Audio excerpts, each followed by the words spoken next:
सभी को मेरी जय श्री राम।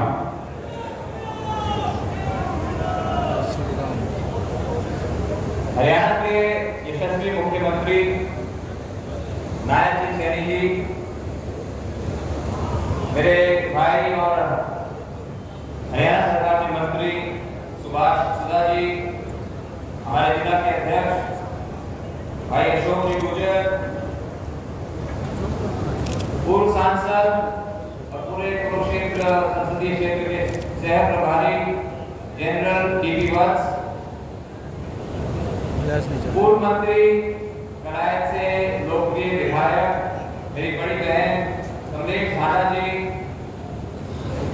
मेरे बड़े भाई हैपेड के चेयरमैन श्री कैलाश भगत जी,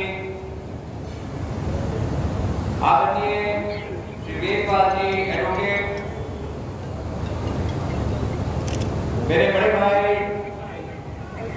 यहाँ से आपके पूर्व विधायक जिन्होंने हमेशा मेरा साथ दिया प्रोफेसर दिनेश कौशिक जी, मेरे भाई और बहुत ही पुराने जुझारू साथी चौधरी तेजवीर सिंह जी पूर्व विधायक, मेरे बड़े भाई श्री अरुण सराफ जी, भाई सुभाष हनुमाना जी हमारे पूर्व अध्यक्ष,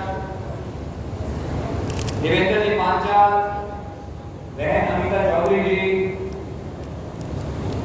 भाई राजपाल जी तबर, भाई उमेश शर्मा जी, अमरजीत ठाकरा जी, पवन सैनी जी, करमवीर जी कौल, सुरेश संधू जी मंच का संचालन कर रहे हैं।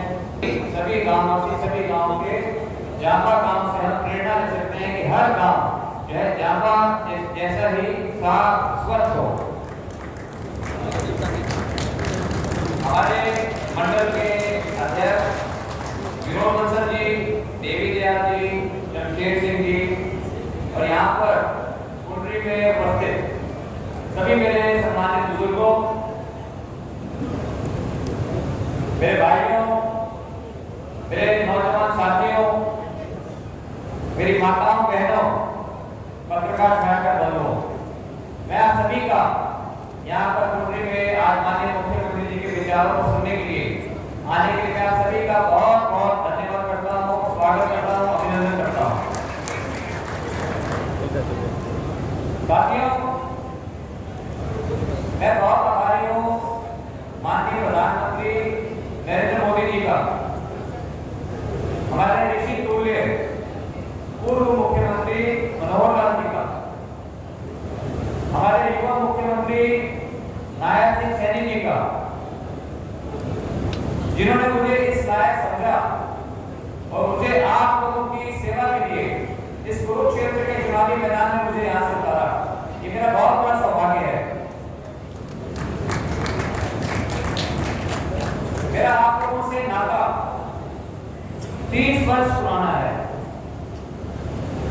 ये नाता मेरे स्वर्गीय पिताजी श्री ओम प्रकाश मित्तल जी का जुड़ा हुआ नाता है।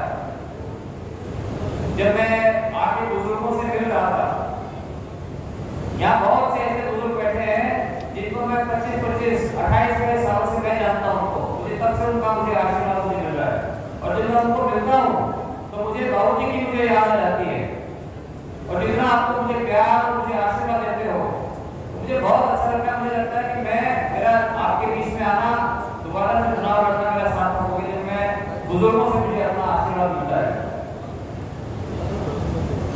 बचपन से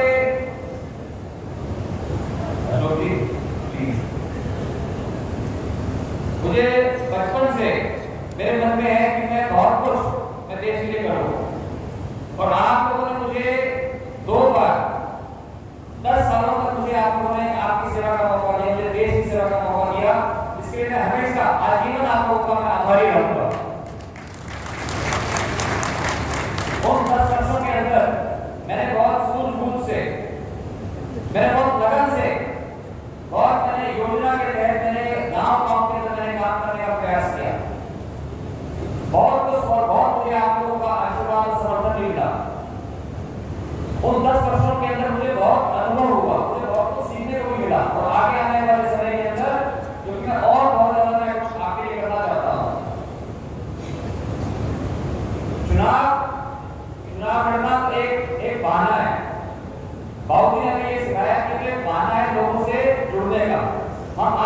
में आते हैं हाथ जोड़ करके और वोट मांगने के लिए। हम आपके घर आते हैं, आपके गांव में, आपके शहर में आते हैं, आप हमारे घर आते हैं। एक हमारा रिश्ता बनता है, एक रिश्ता बनता है, हमें जमीनी हकीकत का पता लगता है, एक पारिवारिक रिश्ता हमारा बनता है। और इस रिश्ते को मैं और मजबूत करने के लिए मैं आया हूं आपके बीच में। भाइयों बहनों, मुझसे पहले सभी वक्ताओं ने, अभी वेदपाल जी कह रहे थे, बाकी हमारे साथी एपीर जी, प्रोफेसर दिनेश कौशिक जी, हमारे प्रधान अशोक जी कह रहे थे कि किस तरह से हमारे माननीय प्रधानमंत्री नरेंद्र मोदी जी ने पिछले 10 सालों के अंदर बहुत से ऐतिहासिक कदम उठाए हैं। और मैं पूरी दुनिया में घूमता हूँ, बड़े बड़े देशों के राष्ट्रपतियों से, प्रधानमंत्री से मिलता हूँ, वो सब जो है माननीय मोदी जी के बारे में बोलते हैं your prime minister is a superstar. मुझे यानी कि आपके प्राइम मिनिस्टर जो है बहुत बड़े दुनिया के नेता हैं और हमारे साथी जो है चौड़ी भी रहती है। मुझे बहुत खुशी होती है और बहुत गर्व की अनुभूति होती है। बहुत से ऐतिहासिक कदम उन्होंने उठाए जो कि वेदपाल जी ने जिसका जिक्र किया, मैं बातों को मैं दोहराना नहीं चाहता। और जो सपना माननीय मोदी जी ने दिखाया है, क्या सपना दिखाया है कि हम अपने देश भारत को एक विकसित राष्ट्र बनाएं, वो विकसित राष्ट्र जिसमें हर वर्ग खुशहाल हो, संपन्न हो।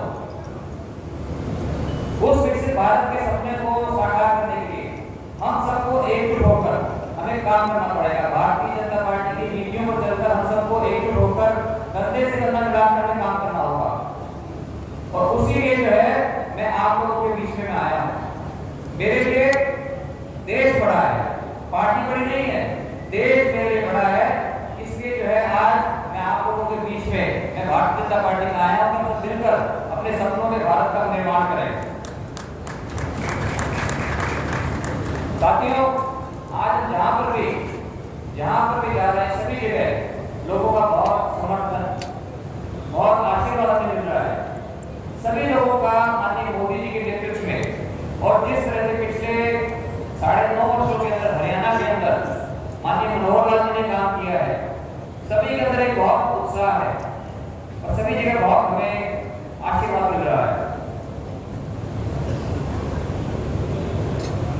भाइयों बहनों, मेरे बहुत से सपने हैं। मेरे सपने हैं कि मैं अपने सपनों का भारत बनाऊं, लेकिन सपनों का भारत नहीं बनेगा जब सपनों का कुंडली बनेगा, सपनों का कुरुक्षेत्र बनेगा, सपनों का कैंपस बनेगा, जिसके अंदर हर वर्ग खुशहाल हो, संपन्न हो, नौजवानों के पास रोजगार हो, हमारे एससी, बीसी के सभी भाई हमारे खुशहाल हो, किसान भाई हमारे संपन्न हो, मजदूर भाई हमारे खुशहाल हो। और यही सपना जो है, जो भारतीय जनता पार्टी का जो संकल्प पत्र है, जिसको मोदी की गारंटी कहते हैं, यही सपना माननीय मोदी जी ने हमें दिखाया है। मैं एक बात मानता हूं कि जरूरतमंद की सेवा ये ईश्वर की पूजा है। तो हम सभी भारतीय जनता पार्टी के संकल्प पत्र को हम इसका क्रियान्वयन करेंगे, आप लोगों के साथ मिलकर इसको हम लागू करेंगे। और आने वाले समय के अंदर मेरे बहुत से माननीय मुख्यमंत्री जी के नेतृत्व में हम बहुत सा काम करना चाहते हैं।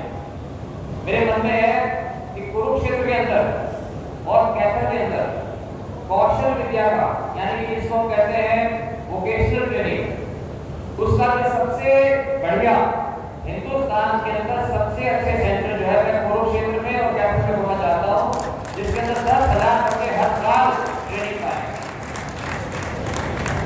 आप में से बहुत से लोग जानते हैं कि सोनीपत में मैंने बाबूजी की याद में ओपी जिंदल ग्लोबल यूनिवर्सिटी खोली, जो कि आज हिंदुस्तान की नंबर 1 प्राइवेट यूनिवर्सिटी है। उसी तरह से यहाँ पर भी मैं कौशल विद्या केंद्र खोलूंगा, जिसके अंदर 10,000 बच्चे हर साल ट्रेनिंग हो। और जो कहते हैं कि डोंकी करके हमारे यहाँ से साथी जो कई अमेरिका, कनाडा, बाहर विदेश में जाते हैं, उनको वो ना करना पड़े, बल्कि ऑस्ट्रेलिया से, जापान से, जर्मनी से, अमेरिका से, कनाडा से, यूरोप से वो लोग लाइन लगा करके हमारे बच्चों की मांग करके और लीगल तरीके से वो लोग यहाँ से बच्चों को लेके जाए। ही मैं जानता हूँ कि सेहत सबसे जरूरी होती है। हमारे यहाँ सरकार ने बहुत अस्पताल बनाए हैं। मुझे रास्ते में सुभाष जी मुझे बता रहे थे कि अस्पतालों के अंदर जो नई नई मशीनें आती हैं, कई वो नई नई मशीनें कम हैं, तो मैं ये सुनिश्चित करूँगा कि हमारे अस्पताल उसके अंदर लेटेस्ट सारी की सारी मशीनें होनी चाहिए, ताकि MRI हो या कोई भी चीज हो उसके लिए बाहर न जाना पड़े, आपका अच्छा से अच्छा इलाज यहाँ पर हो, इलाज भी हो।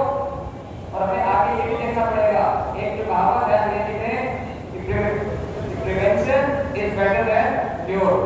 Prevention is better than cure को कहेंगे कि सावधानी से बचाव है। हमें सावधानी, हमें क्या खाना है, क्या पीना है, कैसे हम अपनी सेहत को अच्छा रखें, इसके ऊपर भी बहुत ज्यादा इसके ऊपर अज्ञानता है। इसके ऊपर भी सब लोग, मैं चाहता हूँ कि मेरे सारे भाई सब लोग जो स्वस्थ रहें, स्वस्थ रहने के लिए क्या करने की आवश्यकता है उसके ऊपर भी चुनावों में नहीं, इसके बाद जो इसके ऊपर भी मैं बहुत काम करना चाहता हूँ।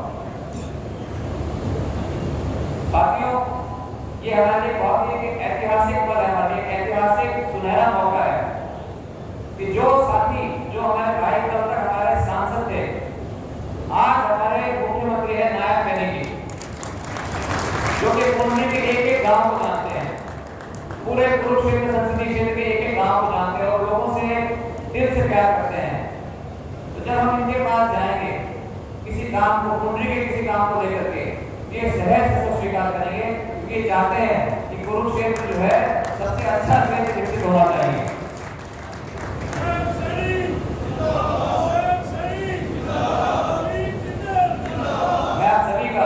मैं बहुत बहुत आभार व्यक्त करना चाहता हूँ और आपसे आग्रह करना चाहता हूँ, कल 2 तारीख को सुबह 10 बजे मैं कुरुक्षेत्र अनाज मंडी के अंदर अपना नामांकन दाखिल करूंगा। मैं चाहता हूँ कि आप आकर के आप अपना आशीर्वाद आप हमें दें, भारतीय जनता पार्टी को दें, ताकि एक ऐतिहासिक जीत की तरफ हम आगे बढ़े। और 25 मई को मैं आपसे आग्रह करूंगा, जैसे कि पहले वक्ताओं ने भी कहा कि आप सिर्फ यहाँ पर जो 10,000 लोग बैठे हैं, ये सिर्फ नहीं है, आप 10,000 लोग हर 100 लोगों को जानते हैं।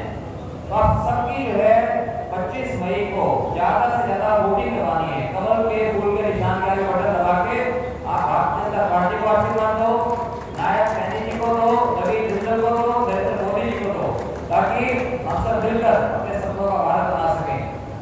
और मैं अंत में एक बात कहूँगा कि जब मैं आप लोगों से मिलता हूँ, जब आप लोग मुझे प्यार देते हो, आशीर्वाद देते हो, आपको मेरे सम्मान की पगड़ी सर पे बांधी, मैं ईश्वर से यही प्रार्थना करता हूँ कि ईश्वर मुझे भी हम सब साथियों को इतनी शक्ति देना, इतनी बुद्धि देना, जो आप लोगों की आशाएं हैं, आप लोगों की आशाओं के ऊपर हम खड़े उतरे और आपका सर हमेशा पकड़ ऊंचा रखें और आपकी पगड़ी की हमेशा